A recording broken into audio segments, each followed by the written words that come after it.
Tonight's stream, a little special. Today's May 9th, 2025, when I'm filming this. Not necessarily a special day. However, it is a little bit special to me because on this day, 21 years ago, I took my first forays into writing humorous content for the internet. 21 years ago today, the very first article went up on a little website called Radio F Software Headquarters, aka RFSHQ. The very easy to remember acronym. Before we had a .com, we had a .tk domain back when you could get those for free. So we had a RFSHQ.tk. Fuck it. That's 7 different letters that don't necessarily seem to make any sense when you put them in a row like that. So nobody could remember that. Didn't really know how to name things very well back then. Today is 21 years to the day. Last year we did a 20th anniversary special. But it was like on May 10th was the Friday we did it on. So it didn't exactly fall on the day. So I still felt like I should do something for the 20th because it was around that time. And we read some articles and we did some other fun stuff like that. So, but tonight is on the day. I found something special. You know, when we did the 20th anniversary for RFSHQ, it was kind of a 2-part thing. One of the things we did is I read many of the articles that were kind of the greatest hits from the website. And one such article that I read in last year's stream, so I'm not going to read it tonight, one such article I read from last year's stream was called The Boom Adapter. And that was a little USB dongle that plugged into your computer, and then you could plug either an N64 or a PlayStation 1 controller into it, and then use those controllers like with an emulator or with a game or whatever. And it didn't work. It was a piece of shit. And the article, I think the article was published in 2007, and it got re-edited and published again on a different website in 2010. When I wrote for a different outlet, and they were doing they were running several features on like bad video game peripherals, and I was like, guys, like 3 years ago I wrote this thing about the boom adapter, so I can just polish that up and you guys can just run that. They were like, yeah, sure. So the article's been published twice. So in the time that has transpired, I have the boom adapter. I got one. I got the boom adapter. This is not the exact one I had from back in the day when I wrote the article. I got rid of that one. I think I actually returned it to where I got it to get my money back. But I went online because I knew what it was called. And I remember when I wrote the article, I didn't know why they referred to it as the boom adapter, because the one that I got didn't say boom anywhere on the package. But this one got this damn fucking Prodigy looking thing right here. Boom. You know, with the price tag right on top of it. It says 93. Given how much of a piece of shit this is, that might have been the year it was made. I guess the one that I got may have just been a bootleg of this thing. And that's some Mad Catz looking shit, isn't it? So this is like USB 1.0. The version I got came with the little floppy disk that had some instructions in it. This one unfortunately doesn't have that. But it's the packaging is just absolute garbage. I do like the design. It's very and it's very old school internet looking. It looks like a GeoCities website. I feel like it should have a spinning email graphic on it. And then on the back, connect any PSX and N64 controllers to the USB port of your PC or Mac. No external power supply needed. Full compatibility with Windows 95, 98, ME 2000, and Mac OS. When I got the boom adapter in 2007, when I wrote the article, I mistakenly believed that it was designed for Windows XP, because that was the operating system that was out at the time. So I didn't realize that these things were so old that they actually stretch back to Windows 9X. If we open this, this is kind of a mini unbox because there's not really much to show. It doesn't have any instructions. It doesn't have the floppy disk that had the bad configuration file. Also, the box, the glue was coming apart. But it is, honest to God, new old stock, never before used boom adapter.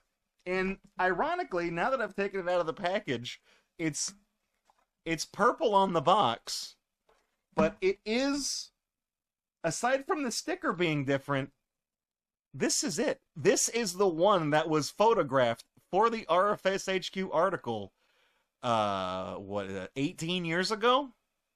That's how long ago this was.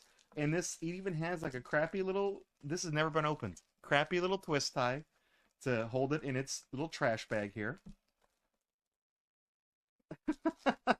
This is the, you know what? This actually feels a much, from what I remember, just touching this feels like much higher build quality than the one that I got. I think the one that I got may have been a bootleg of this. This one, oh yeah, the plastic, I shouldn't be doing this. The plasticizer they put on this little, this USB cable, turning into slime again. So it's leaching all those chemicals. It's very sticky. Feels like shit. The adhesive on the back of the sticker's coming off too. So this is the way it works. As you can see here, we got the PS1 plug here, but this is really why I bought it. At the time when I wrote the article for RFSHQ, I was really into N64 emulation because a lot of my friends I had online at the time wanted to do net play for Super Smash Brothers on the N64. We wanted to get together with everybody from the RFSHQ community. You know, we would kind of network over MSN Messenger at the time, and we would play online, and we wanted to do like a little tournament and stuff like that where we played against each other and, you know, just see who won. The problem is that trying to emulate an N64 controller on a computer kind of sucks.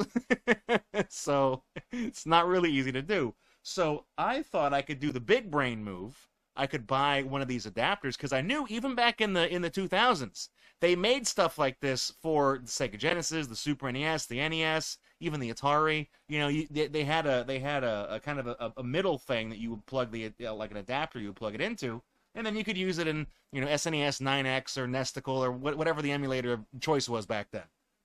So I got one for the 64. And in the article, I mostly just expressed my woes at how, for the life of me, I could not get this piece of shit to work. There's a little switch on the side here. And when you switch it, this is how you pick between PS1 and N64 input. I don't know which is which. It didn't come with any instructions. So, but is there a little LED light on this like there was on the other one? I mean, I can see right through it.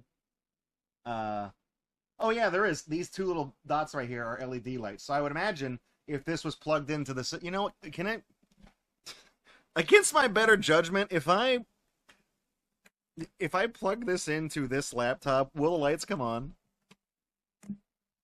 Here, look. We got the green light on, and when I switch it, we got the red light on. And one of the quips I wrote for the article was that I think I've figured out what the lights mean. When the light is green, that means it's not working. And when the light is red, that means it's also not working. After we did the 20th anniversary special last year, I kind of got nostalgic, and I went on eBay and just searched for boom adapter to see if I could find one of these. And sure enough, there was a listing for one. And in the article for RFSHQ, I mentioned that I spent $15 on this thing, this piece of shit that didn't even work. And 17 years later, I spent another $15 getting another one just so I could show it off to you guys the next time we did an RFSHQ special. So, this one actually, like I said, I know you guys said the cord and everything, it looks cheap and it's that weird see-through clear plastic like a Game Boy Pocket. It looks like garbage, but just feeling this, it probably is garbage. This feels like a higher quality thing than the first one I got. The first one I got felt like that cheap drop it and it shatters into a million pieces plastic that's actually glass.